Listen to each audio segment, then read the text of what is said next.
people didn't listen to the last episode, they should go back and listen to it. You guys did such a great job of including everyone in this destination wedding. And we didn't want to add any hardship. Like, we didn't want you to have to add people, or we didn't want you to have to, add us to things and pay extra money. Didn't want you to have to put out anything out of pocket.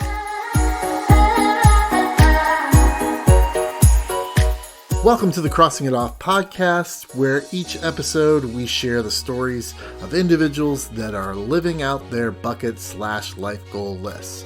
I am your host, Roger Williams, and through hearing our guests' adventures, my goal is that you will find encouragement and empowerment to add and cross items off of your list.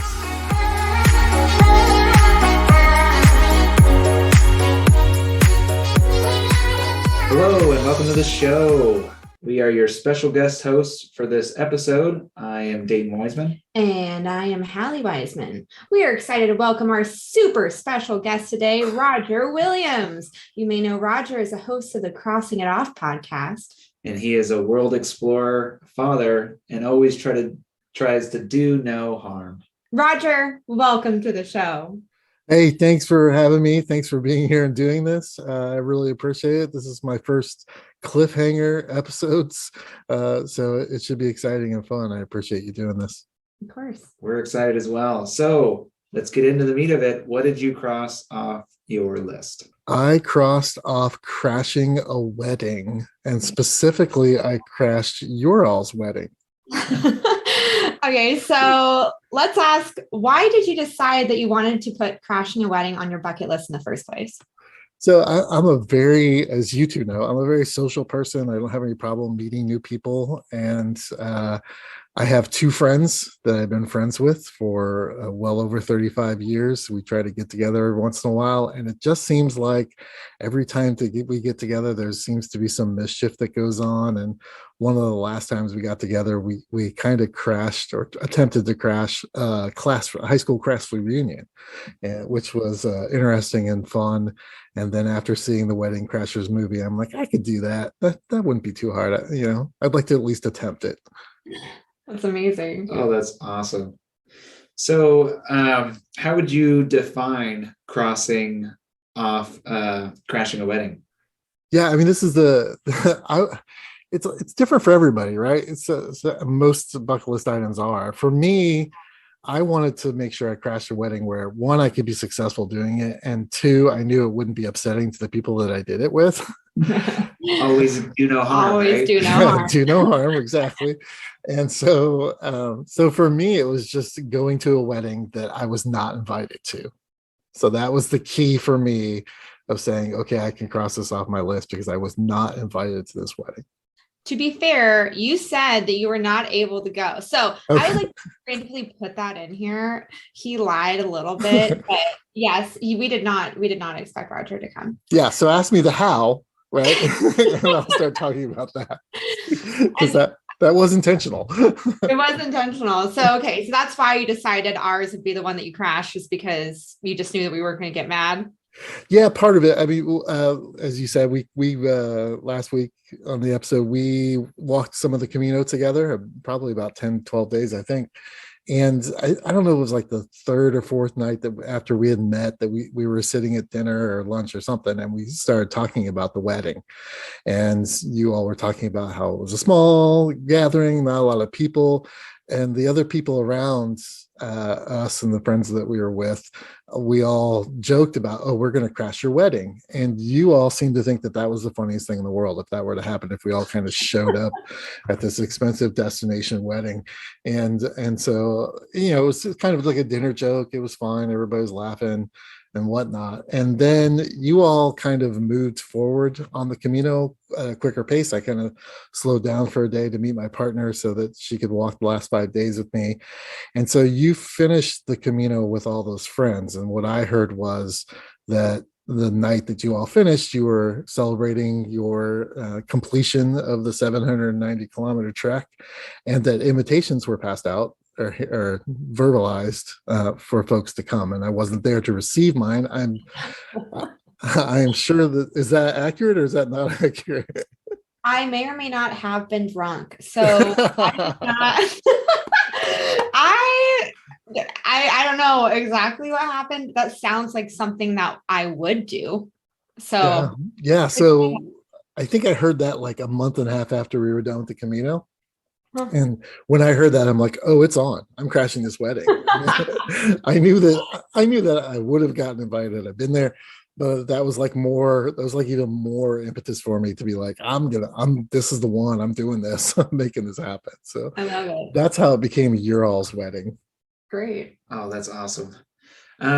So I guess the thing that we are most curious about, and we haven't gotten any spoilers yet, so we're going to be learning along with all your listeners. How did you do it?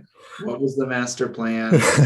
Let's walk through the details. Yeah. So the first and foremost, as Hallie mentioned earlier, is that I had to lie to her. I typically talk to her on social media more than I talk to you, Dayton, and so I knew I had to convince her that I wasn't available. That even if you all wanted to ask me, that it would. So I had been planning on doing some traveling during that same time period and changed my plans to include crashing your wedding. So I just went with the story that I was going to be in Europe, and that I was really looking forward to my European trip. And multiple times Hallie would post and things about the upcoming wedding, and I'd be like, oh, that's so awesome, I'm so excited for you guys, I wish I could be there, blah blah blah blah blah. So I went out of my way to make sure that you all thought that I was not available. Okay, so step one in the process is a lot of lying. Got it. Yeah, exactly. And then the harder stuff came when we actually got down to Costa Rica, because the place where you all got married and had your reception and stuff is a very nice hotel with what I would preface with a lot of security. Right, there's a guard at the gate, there's somebody there when you park, there's somebody there when you walk through the door, and so it's not like you can't just like walk up to this. It's not like you're at. I'll say this for the listeners, because they're probably wondering what the name of the hotel is. Mhm. It's Springs Resort in RRR. If you want to look it up, it's where if anyone watches The Bachelor, Pilot Pete hits his head on a wine glass and cracks his head open on the back of a golf cart. Yeah, so super nice place. And so the first thing that we did, my partner Ruth, who joined us for this, she was in charge of all of our activities for the week. So she was the one that I guess the hotel that you had this at, they have a lot of activities, and they have all these hot springs that you can go to. And when the season is slow and they're not full for the hotels, they actually sell day passes for people that aren't staying there to actually come and be able to do the things at the resort. So she set that up. We got a 2-day pass to go to the resort. This is Tuesday. We got there on Monday. This is Tuesday and Wednesday. I think you all were still in Tamarindo with your wedding party. And I basically just, again, started using my relationship skills that my dad had taught me. And, we went in because we had a day pass, but immediately when I got there, I started making friends with the bellhops and making friends with the valets, and just trying to talk to as many people as I could. And said, I have friends that are having a wedding here this weekend. They're like, oh yeah, we know that wedding, blah blah blah. And so and after the second day when we got there, I actually had to explain, okay, I'm not invited, but I'm invited, and then we want to crash this. And so nobody gave us like definitive answers of like, okay, yeah, sure, we'll do this with you. So I wasn't quite sure after that. I mean, I knew people's names, and I knew I could maybe call in some favors. So that was cool hearing about how you got to make friends with some of the people there, because they were all really friendly. Yeah. Oh yeah. I just assumed it was because we were paying a ton of money that they were so friendly. So it's kind of nice to know that even though you weren't staying there, they were still friendly to you. Yeah. Oh yeah. We did the tubing on Wednesday, and those guys were just great. Yeah. And we talked to them, and we're like, this is why we're here. And I was telling them about crashing the wedding, and like, you can't tell them if you're going to be working on Friday. And they were just so nice. And it was just Ruth and I, because it was like the last trip of the day or something. Yeah. And so it was just Ruth and I doing it with these two guys. And they were just super nice, super kind, and answered all of our questions. And yeah, it was Yeah, everybody there I thought was very genuine and kind. Yeah, For Costa sure. Rica was just full of people like that. I think that was one of the most pleasant surprises, just how kind and nice everyone really was, and generous. Yeah, that was up till Wednesday. So Thursday. two then would be to try to make your way in, get to know the people that can kick you out, and make friends. That's right. That's right. And then so we did some other stuff. Thursday was the night of your welcome party for all your guests and folks. And we almost crashed that. But part of the going back to the original thing, part of it for me was I didn't want to put you all in a position because you were doing so much, so many activities. People didn't listen to the last episode. They should go back and listen to it. You guys did such a great job of including everyone in this destination wedding. And we didn't want to add any hardship. Like we didn't want you to have to add people, or we didn't want you to have to, add us to things and pay extra money. Didn't want you to have to put out anything out of pocket. Wanted to make sure that it was all set. The funniest thing is that we, like Dayton said, we had some other friends from the Camino that were there attending the wedding, and they all knew that we were there, that I was there, that I was going to attempt to do this. There were differing opinions on whether I should or not in that group. And there were definitely people that felt like they may not be able to hold it in, the secret. So I do a lot of coaching on that. We actually had them all over for dinner on the Friday before the wedding. And I cooked them a traditional Costa Rican meal, and we had a really good time. It was nice. Enjoyed. Wish you two had been there. That would have been even more fun. But Sounds really nice. yeah, it was. Yeah, it was good. Probably not as good as the meal you guys were having, but yeah, it was a fun time. And then the big day happened. And the Saturday was the wedding, and I felt pretty confident that we had kept it under wraps. Two of our friends that were there for the wedding were staying in an Airbnb with like 5 or 6 people or 7 people. I don't even know how many people are in it, but so they asked if they could come over to our place and get ready. I said, sure, no problem, come over. And then they asked if I could drive them to the wedding. It's like, oh, this may be scary. Because I didn't want to close the sun there, Roger. Yes, actually, as the story goes, you'll find out how close I got. We got in, I went to the gate. They said, I'm dropping people off for this wedding. They're like, okay, fine, no problem. It's over here at this building. And so, having been there a couple of days earlier, I kind of knew where it was. But right as we came up to turning the corner around this bamboo, I saw you two standing out front. I think you were doing either first looks or you were doing some pictures or something, but you were out front of that building where the wedding was. So I like immediately stopped and put the car in reverse. I'm like, you got to get out. You got to get out here. And they're like, what are you talking about? I'm like, they're right there. Hallie and Dayton are right there. You need to get out of the car and walk. And so they were like, okay. So they got out of the car. They walked around the bush, but I knew that I still waited in the car for a couple of minutes because I knew as soon as they turned around, you would see them and look right over there and then see me in the car. So I'm like, Kylie and Parker? Yeah, Kylie and Parker. I remember seeing them, right? Like those were the first people we saw. Yeah, I remember seeing them and even waving. I didn't even notice who was driving the car. I just remember them getting out. Yeah. Yeah. So they almost blew it for me. So I waited a couple minutes, drove by, and then like I had a hat on and kind of ducked my head, turned my head towards you so you couldn't see my face, and just drove by just in case. So I was concerned maybe you'd see me then. But that worked out, and went back, and Ruth and I got together. The biggest thing was I knew Hallie was very, very A-type and had everything down to the button, like timing wise. And so I knew that 8:30 would be the prime moment to show up. So how did you know about 8:30? Did you have like a copy of our?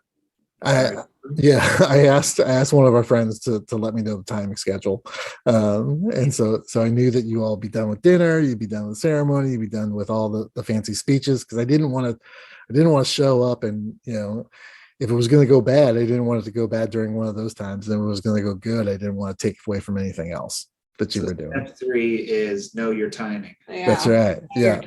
Yeah, exactly. Know your timing. So Ruth and I got ready and went out and had dinner. Nice dinner with ourselves. And then we drove over to the hotel. Knowing the gatekeeper, he didn't care. He just let us back in. And then we pulled up to the valet. I'm like, hey man, remember me? He's like, oh yeah, Roger. Yeah, no problem. What's going on? And I'm like, well, we're trying to, and people need to understand is that where you had the wedding and where you had the reception, there's like a 300-meter drop in difference. Yes, we had to bus everyone down in a big school bus. Right. And so, and it's so steep that they can't even take golf carts down there. Yeah. So we had to get down to this location. The bus that took everybody else was already gone. And so I drove up and he's like, I'm like, hey man, is there any way we can get down to the wedding? Blah, blah, blah, blah. And he was like, yeah, let me check. And so he went back and asked and came back and said, yeah, if you'll let me drive you down and then drive your car back up here and you ride back in the bus, it's no problem. Perfect. Yeah. Boom. Because you made friends with all the guards, so yeah, perfectly. Yeah, it was. I was like, yes, that's exactly what I wanted. Thank you so much. And we got down there around right at 8:30. You guys were all done with speeches and dinner and everything, and it was almost time for the first dance. And got to walk up, and I don't remember if you guys remember what I said, but I said, "Is it too late for me to object?" Was what came out of my mouth. So yeah, and adrenaline. Yeah. That was just such a great surprise. Our whole wedding had been surprise, and then seeing you there, it was just incredible. And being able to meet Ruth, it was just great. Yeah, Bob Ross, just a bunch of happy little surprises all over the place. Well, I'm glad that this added to that for sure. It really did. Yeah, it was amazing. So step 1 was lie. Step 2 is make your friends / plan your thing. Step 3 was what? I said that just before. Get to know the staff. Yeah, that was step 2. Make friends. Yeah, make friends. Yeah. Know your timing, right? Yeah, know your timing. And then I guess step 4 is be able to improvise because you had to figure out how to get it there. Yeah. So that's how you do it, folks. Now you know step-by-step directions. There you go. And it was just so nice to your all's reactions were just like perfect. We have a video of it, so it's so much fun to go back and watch. Hallie, just absolutely screaming at the top of her lungs, excited and hugging me, and then Dayton behind her with this, totally dumbified look on his face, like, oh my God, what is going on here? How did you get here? Video, Roger. Why are you holding out? I want to see I think it's on Instagram. I think. So yeah, and then so then there were lots of other stories because nobody, besides the 5 or 6 people that were, Camino friends of all of ours, nobody else knew who I was or why I was there. Yeah. And so the funniest thing that happened with that was I had gone over to the table where your guest book was, and I started signing it, and Dayton's parents walked up and started talking to me because they obviously like, who is this person? What is going on here? And so we were talking, and it was a good conversation. And then one of the attendants for the wedding, one of the from the hotel, came over and asked me, she said, I know you just got here and you're running late. Do you want us to get you plates? And Dayton ran over and was like, they're with us. It's okay. Don't worry about it. It's no big deal. It's like, bro, I got this, man. It's no worries, man.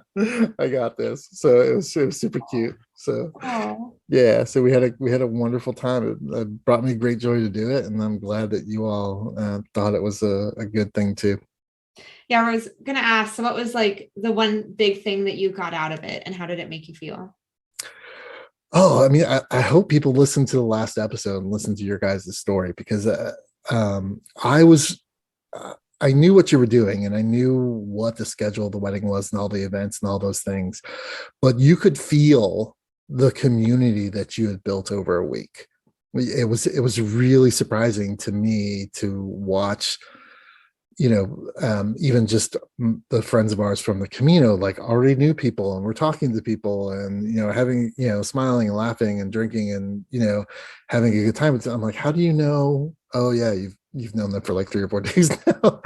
and that was just really, really cool to walk in on, seeing that after it had transpired and worked like really well. Thanks. Yeah. That means a lot. Yeah, that really does. That I mean, as you said, that was in the last podcast, but that was definitely a big goal of ours, is to have that sense of community. So yeah, no, I completely felt it. And I, but people were inquisitive, but no one's like, who are you? Get out of here. Everybody was like excited and like, oh my gosh, can't believe you crashed this wedding. And it was just like, I think I think the setup for what you guys did like helped my experience, because people weren't like, who is this crazy person? Right. It's like, oh yeah, it's just somebody else, in the mix. Awesome. all right. So you're known for crossing things off. It's, the next question and all the inquiring minds want to know, what's next? What are you doing? I've got a couple of things in progress. We already talked about one of them. Our last episode, we talked about one of crossing off all 50 states. I'm attempting to do that this year. Hopefully, get to Alaska with some friends, maybe in August or September, to get all that finished. I'm in the process of writing a book. I'm 40,000 words in. So I've got probably another 25,000 to go, I think. And I'm trying to write this book, which I'm looking forward to getting out there and making happen. And yeah, just constantly, I think one of the things that I learned, I just got back from a 3-month trip through Europe and actually Costa Rica and some Israel and some other places. And I think what I really learned was when I do things intentionally like this, when I intentionally thinking about crossing things off my bucket list, all these other things seem to like pop up.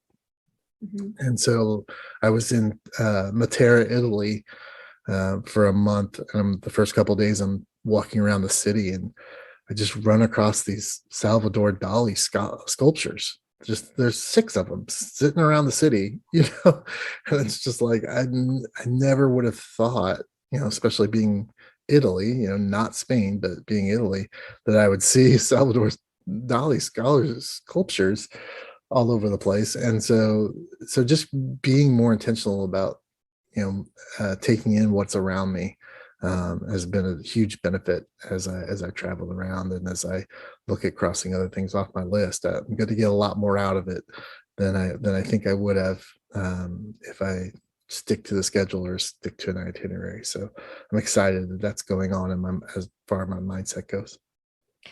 Thanks, Roger. You're very inspirational for all of us. It's been fun watching you do all this, and I'm sure we're all looking forward to watching what you're going to do next. And with that, it was really great having you on your show. Thanks. I appreciate it. I do appreciate you all doing this. If folks want to find out more about the show and about me and what I'm doing, they can go to crossingitoffpodcast.com, and you can get all the information there and all my socials and everything. So yeah, thank you for having me, and thank you for doing this. Of course. Of course. Anytime, Roger.